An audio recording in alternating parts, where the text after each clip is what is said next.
हेडलाईन्सचे प्रायोजक आहे NBC bearings, लांब पळण्यासाठी। महाराष्ट्राचे मुख्यमंत्री गुंडांना पोसत आहेत, पण धृतराष्ट्रासारखं मोदींचंही डोळ्याला पट्टी लावून काम।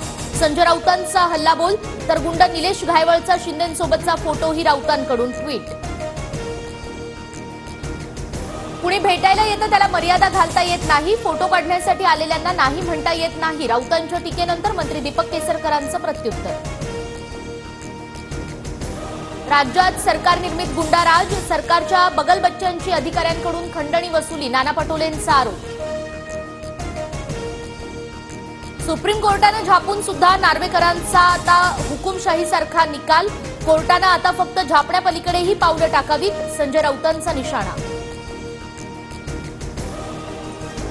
काही लोकांसाठी अजित पवार गटानं मंत्रिपद रिक्त ठेवलं, मंत्री दीपक केसरकर यांचं सूचक वक्तव्य।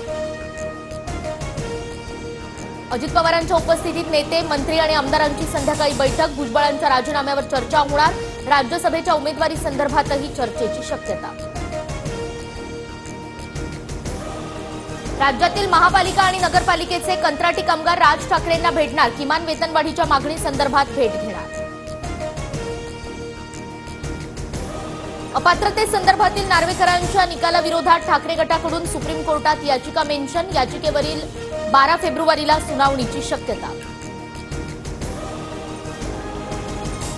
मुख्यमंत्री शिंदे आणि त्यांच्या मुलानं केलेल्या भ्रष्टाचाराची चौकशी व्हावी, शिंदे मुख्यमंत्री असेपर्यंत राज्यात गुन्हेगार निर्माण होणार, भाजप आमदाराच्या आरोपानंतर जयंत पाटलांची टीका। मुंबईतल्या 6 लोकसभा मतदारसंघावर भाजपच्या केंद्रीय नेतृत्वाचं विशेष लक्ष, मतदारसंघाचं सर्वेक्षण सुरू, पियुष गोयल मुंबईतून निवडणूक लढवण्याची चर्चा, सूत्रांची माहिती। भंडाऱ्यात मोदी जरी उभे राहिले तरी त्यांना हारूनच जावं लागेल, भंडारा गोंदियामध्ये काँग्रेसच जिंकेल, नाना पटोलेंचा दावा। मराठा समाजातील सर्व आमदार आणि मंत्र्यांनी आरक्षणासाठी अधिवेशनात आवाज उठवावा, जरांगेंची विनंती, जरांगे आजपासून 4 दिवस आळंदी, मुंबई, नाशिक आणि बीड दौऱ्यावर।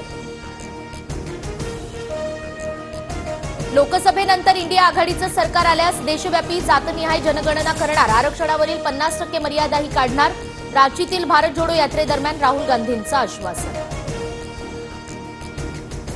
हेडलाईन्सचे प्रायोजक आहे एनबीसी बेरिंग्स, लांब पळण्यासाठी।